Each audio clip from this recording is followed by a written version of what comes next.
how's it going, and welcome to another video on my RX-7. This video is particularly exciting for me, and it's something I've been wanting to do for a very long time.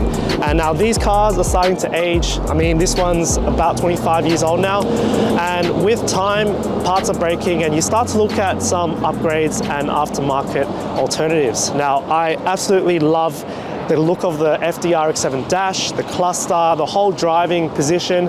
I really didn't want to change that, but recently I've been having some issues with my factory cluster and it's become unreliable and it's failing. So in this video, we are going to be installing in detail the Haltech uC-10 as a complete cluster replacement. So let's rewind back a few days. You're gonna love this video. Enjoy. Today is the 8th of July, so happy Sevens Day, and I hope you guys had some rotary fun. Last night we went out to Donut Garage Sydney for the Sevens Day Sydney meet. We then went for a cruise and somehow ended up in Cronulla, which is like on the other side of Sydney for me. And this car is so fun to cruise in. It's got like the perfect amount of power for the street. Tonight we are back in the garage for some upgrades, and I first need to thank Haltech for supporting such a small YouTube channel like mine. You know, not only their sponsoring of this video, but also their ongoing tech support. It's been invaluable and I'm very, very grateful for that. I also want to thank you guys because you guys like the Haltech content, you guys like the tuning content, and I think that shows for itself, and I really think you're going to like this video. So let's go have a look at what we're going to be doing. All right, so we've gone with the Haltech uC-10 dash. Performance enhancing technology inside. The whole idea of going with the larger 10-inch uC-10 is for it to be a complete cluster replacement. So I've been having a few issues with my factory cluster. Those are my idle RPMs. You can see it's sitting at about 4,400. And this display reads directly from the ECU. That's about 1,800 RPM. So it's quite a fair way off. I mean, it still does react and work, but it's definitely not reading the right value. My water temperature is also not registering, and it's currently at 70 degrees. And not only do I want this to replace my cluster, I also want to have a screen that I can switch to at the racetrack to show me all my sensors and everything I need to know when we're really pushing the car. I'll show you guys what else comes in the box. Communication cable, so this is just a DTM4 cable, which will run to the Haltech CAN bus port. We've got a Type-C cable, which plugs onto the front. Oh yeah, another one to add to the collection. Got our two buttons, so we've got a green and red button. I actually don't know what they do at this point in time, but I think I have a neat little idea with this. I think I know where to put it. We have the connector, looks like a 34 pin with the 4 keyway connector onto the back of the uC-10, and that's the transmission out to the ECU. So you see on this AMP connector, we've got all the pins there, and we can go and add a whole bunch of other analog inputs, DPOs, SPIs. We can get a lot more out of the uC-10, as it's now also an IO expander. So inputs, outputs, we have a lot more to add to the 1500 Elite on the FD. So very pleased with that because I've pretty much exhausted all the inputs on the car. So yeah, out of the box, we have everything to connect to the ECU. And next, I'm going to show you how we're going to fit this into the FD. To fit the uC-10 in the FD and have it looking really good, I've gone with the Motorsport 3D, their newly revised FD RX-7 mount. I absolutely love the shape of this, and I have looked at every single mount on the market for the FD, and nothing comes close to this mount. My biggest gripe with most of the other mounts is that they've got a square cutout at the top for the corners of the Haltech screen, and I just felt that it was a bit of an eyesore. When I contacted Emin about this, he had actually gone and already started designing another dash because of that. So obviously I'm not the only one, and I really like that this is more flush and a recessed design, and apparently the viewing angle is just as good. Another reason I went with the Motorsport 3D mount is because of the finish. Now, I have bought a lot of 3D printed parts, and whilst 3D printed parts tend to fit well, the quality of the finish most of the time is dreadful. So Motorsport 3D do offer this in a Mazda OEM factory finish. I haven't compared it yet, but I'm hoping it's going to be very close. So yeah, I want to quickly show you guys how it sits in there. This is exactly what I wanted. So no ugly corners here, and just a very flush looking finish. Now this mount is a two-piece mount, so you've got like a backing plate which the dash will screw into, and that mount will recess the uC-10 behind this dash face. So it does hide the edges of the uC-10 behind this, but every part of the display itself is going to be shown. So you've got a light sensor here, and also provision for the Type-C. And I get to keep my SIG socket. I can get to keep my headlight tilty button and this blanking plug. Exactly what I wanted, an OEM replacement and keeping the OEM feel to it. Yeah, all right, let's get into the car and let's start taking things out. We're going to need to remove the entire cluster and the hood surround. So this whole unit comes off in one piece, and in order for us to do that, everything else needs to come off as well. So the steering wheel needs to come off, the steering column trim needs to come off, the lower dash trim, and this side aircon vent needs to come off as well. Then we can access a few of the screws, remove them, and then pull the hood forward.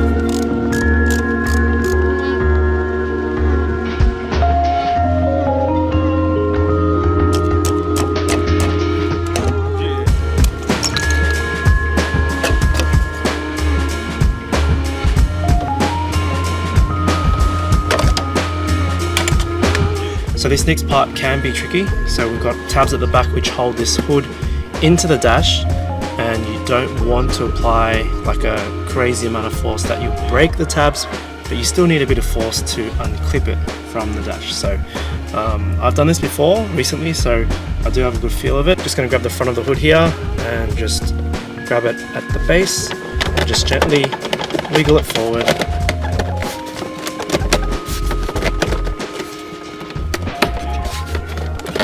You can kind of see it separating as we go, so just be gentle, be patient. It'll come. There we go. All right, that's them side by side, and I've still got to swap this hood, I think it's called a hood, over to the new Motorsport 3D mount. And yeah, the textured finish is going to be impossible to replicate with a 3D printer, but the color is very, very close. I still need to tilt this up a little bit, so it might become even closer, but the paint is pretty much bang on. Very, very close. So we are doing a full cluster replacement. And because this is still a street car, we want to have the OEM warning lights, we want to have the indicator lights functioning on the uC-10. And because the uC-10 will only read the CAN data from the ECU, we need to wire our inputs directly, so our lights directly to the uC-10 dash. By wiring those inputs directly to the uC-10, we can also stream that data back to the ECU. So for example, I want to retain the coolant level light. It has been important for the FD. Since with the old engine, we were losing coolant through the seals, and I just want to keep an eye on it. So what we will do is wire that input directly to the uC-10. We can then stream that back to the Elite 1500. So in the case that the coolant level sensor grounds, we know that the coolant level is low, and that data being sent to the ECU then can trigger engine protection. So for example, we can set like a rev limit, we can set an ignition cut, and that way we can protect the engine from further harm. Okay, so let's have a look at the pinout. Now, this pinout is just my current plan, and you guys will be seeing the final revision once I've done this. So I'll be doing a full write-up on my website. I will be giving you guys for free the pinout, my cluster file, so if you want to use it on your dash, that'll be sick. And I'll be giving it out for free. So make sure you guys go and like the video, subscribe, and let me know in the comments what you guys think. So let's go and have a look at this pinout. On the left-hand side, you have the 34 pins on the Haltech amp seal 34 pin connector. So this goes into the back of the uC-10. And you can see behind here, you've got a whole bunch of plugs, and that's how we can add extra inputs like our warning lights and our sensors. So on the right side, you'll see there are 4 connectors labeled 1 through to 4. So those 4 connectors branch off the body harness of the dash, and we probably will go have a look at that in a sec. And you can see the functions we are retaining are the park lights, so illumination. We have fuel level, which is obviously very important. We've got coolant level, the buzzer that I was talking about, ABS warning light. I think, you know, it'd be cool to have seatbelt warning light, not that necessary. Both our indicators, and we also have the handbrakes and high beams. Because I've got those inputs available, I might as well use them for the meantime. So yeah, we can still add a lot more functionality to the dash, but I think what we've got here on this pinout should cover most applications. So we've got 5 connectors here going to the cluster. I've got number 2 here, this black one, and number 3. So these 2 come from, they branch off to the body loom, and we've got number 1 and 4, so the white and black connectors here. And actually this one will branch to the back. Here you can see there's actually another connector, so we're going to pull this out. It's pretty tight back there, so just wriggle it out slowly, and that we can take that to the bench. We've also got another connector here. This is a black one, which I don't believe we'll be using, so I'm going to take this out.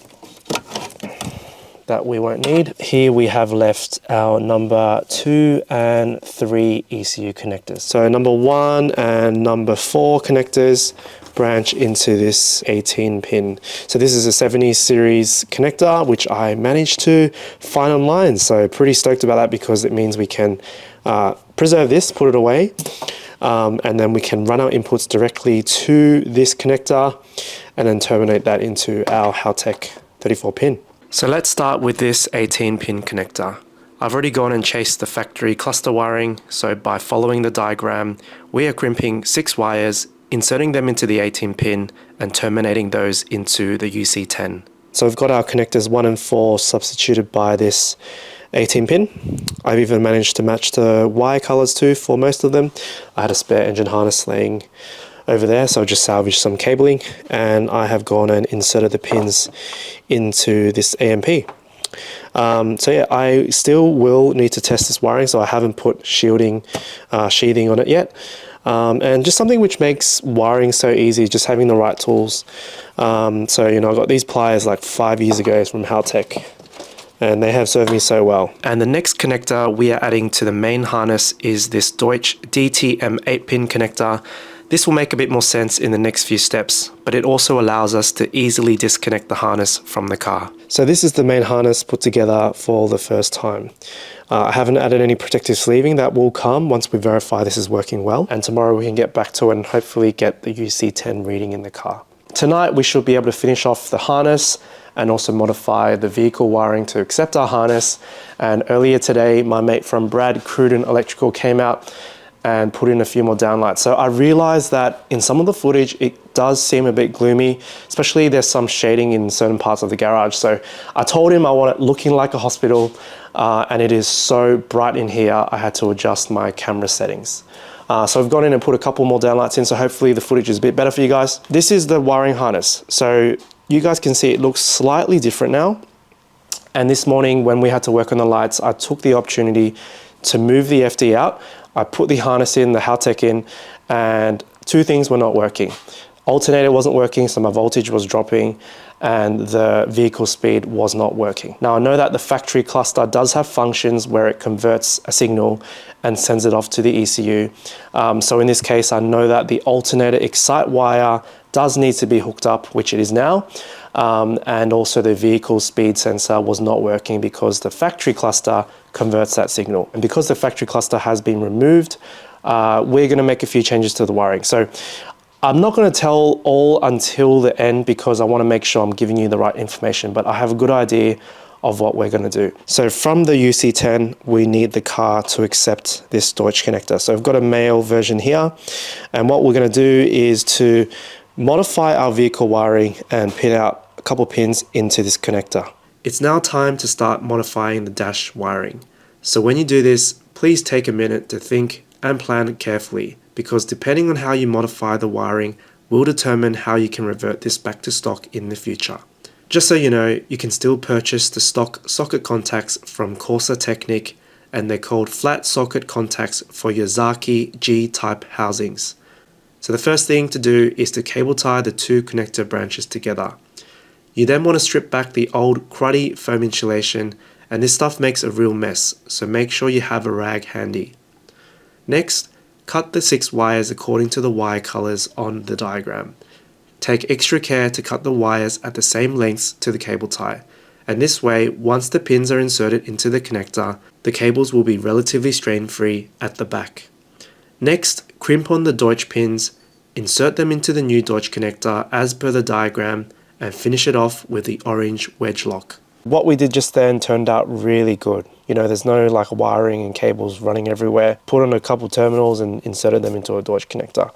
And our harness is sorted. So I've gone and actually tested this. Everything's working so far. I just need to test the speed tomorrow when the car is driving. But harness is sorted. I will be going to reduce a couple of these lengths by about 10 centimeters. So this is way too long. And the last thing we need to do in this car is to do our button wiring and also where we're going to place our red and green buttons. So the Haltech uC-10 is controlled via these buttons, so you can switch screens and that kind of thing. You can put the buttons anywhere really, but I think a really good spot, I'm thinking right here in these switch blanks. My original thought was to put them in this little armrest thing, which I never use of course, but this is actually quite convenient and it's actually out of the way. When you're holding a gear knob, you know, even my knob's up here, but even if you had a short shifter, one of those REM Mimia ones, there's not going to be a possibility of contact unless you go and bash it. So we're going to take this trim off and then we can head on over to the bench. Alright, so this blank, we can hopefully find a way to modify this.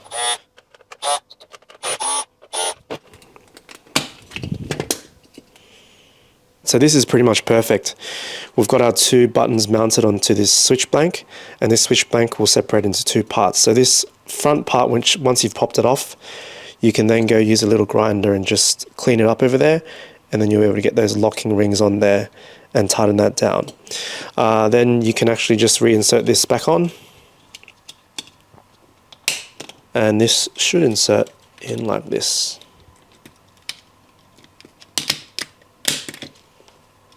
Boom, done. So let's put this back into the trim. Before we go and put this back in the car, it's always good to take that extra step and protect your new wiring. So I'm just using a bit of sheathing and SCL. Not only does this protect the cable, but it also makes the loom compact and professional looking. Here we go. Got our two buttons. And yeah, definitely not in the way of anything. I ran the wiring harness up here, and then up the side next to the stereo, and then we've got our 4-pin over here. But we're making good progress, and this kind of stuff takes a lot of time. Thinking at the same time as doing, at the same time as filming. So this kind of stuff takes a long time to do. And everything should be ready. I think we've got all our connectors ready to go to plug into our harness, and then tomorrow, I honestly think that's it. Tomorrow we just install everything, but we still need to test the vehicle speed sensor.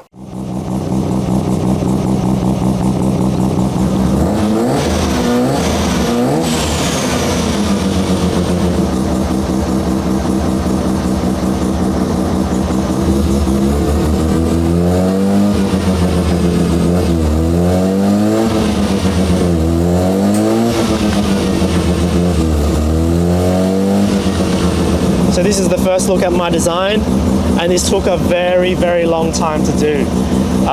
Many nights, and everything's working, which I'm happy about. I just spent the last 10 minutes configuring a few things, testing the indicators, the lights, everything, and it's working. The vehicle speed works as well, although I need to get on the road and calibrate it. Button's working, so I'll just toggle between the dash. I've just got the two at the moment. Thank you Haltech for making the custom stuff available to us. That is the reason I bought the dash. And yeah, still got a bit of tinkering to do and fine tuning. I am pretty much happy with this layout, but there are a few things I want to add. So my coolant level sensor does work as well, and I really wanted to put it and implement that into the warning lights. And this is the final harness retaining all of the factory functions. I've gone and shortened a few of these branches just to make it a bit shorter. And if you guys are interested in one for your FD, I've got like 12 connectors here. I could make a few and throw them up on the website, but let me know in the comments. It's finally time to put this back together, and I've got the Motorsport 3D mount here. And what we need to do is transfer what we had from the factory cluster over to this mount. And this is the OEM hood. Luckily for me, all my tabs are still intact. And what you need to do is just to clearance the corners there where the uC-10 will sit. So it's about 2-3 mil clearancing. I just used a die grinder. So the hood will screw onto the back of this dash mount, and then we can put the Haltech in, and then our blank switch and also the headlight tilt switch.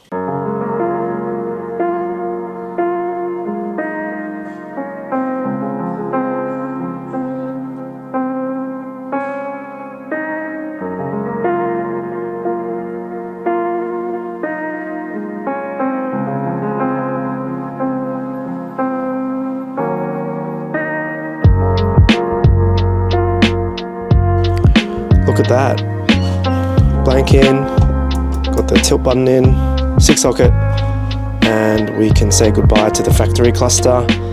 Let's go put it in the car. All right, so we're on the home stretch, and this will be very straightforward. So you'll see here I've run the CAN connector from the Elite 1500 ECU, so it's mounted in the passenger kick panel area, and then the cable goes up behind the glove box through the dash, and then I've shortened it so that we're not having excessive loops back here. I've also got another Deutsch connector. It is also a 4-pin that runs to our 2 buttons.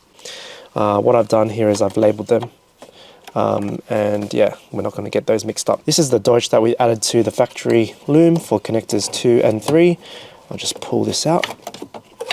Because all that old insulation was just peeling off, I gave it some wrap with this Tessa tape. Love this stuff, really good. And we can just tuck that up out of the way neatly. And we can just have the Deutsch over there. And the rest of this is the harness that we made. And this will plug right in, and then we can install our dash. It's going to be as simple as plugging everything up.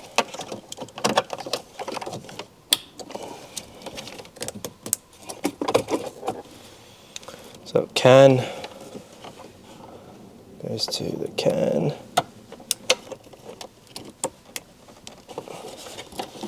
Cool. As easy as that.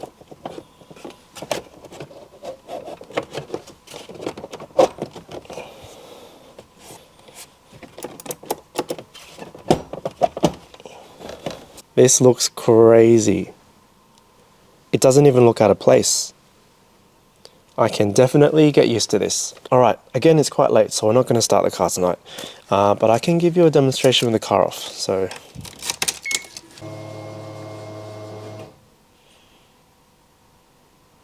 nice little splash screen. And then a couple of seconds to boot into the main cluster.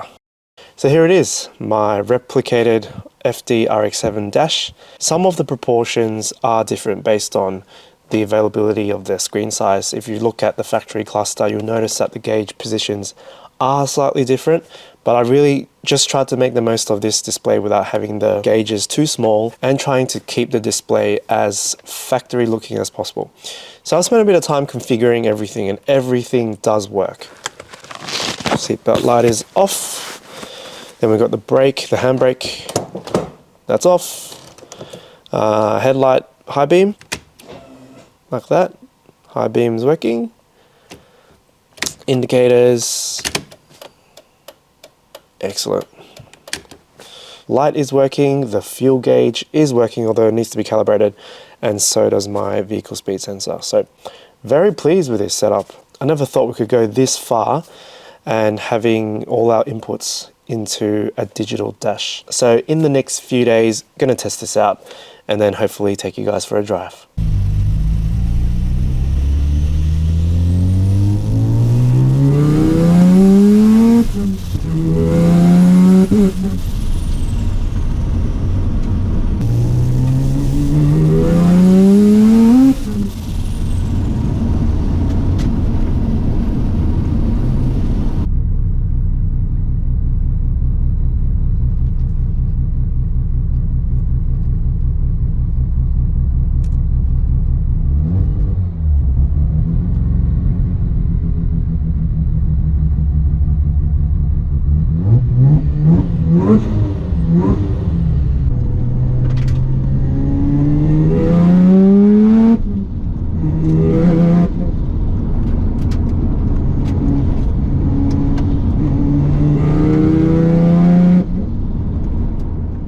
So we have successfully converted the stock dash into this beautiful digital dash from Haltech, and this is going to give us so much data, and I reckon it's going to be a great driving aid.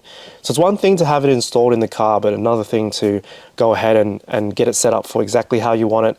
So unless you are familiar with the software or you know how to set up sensors and that kind of thing, I do think this might be a job for a workshop to help you set this up.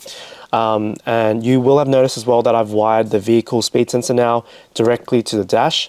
This does save us from having to run additional wiring to the ECU. So instead now the uC-10 is handling the vehicle speed sensor and streaming that data back to the ECU so that the ECU has the sensors for its own functions like, you know, launch control and that kind of thing. But with this all wired in, it's really up to you on how you want to set up the dash. You know, everything is so customizable. The background, the interface, the alarms, your indicators, all that does take time to set up. So my layouts are very simple and it's just the way I like to do it.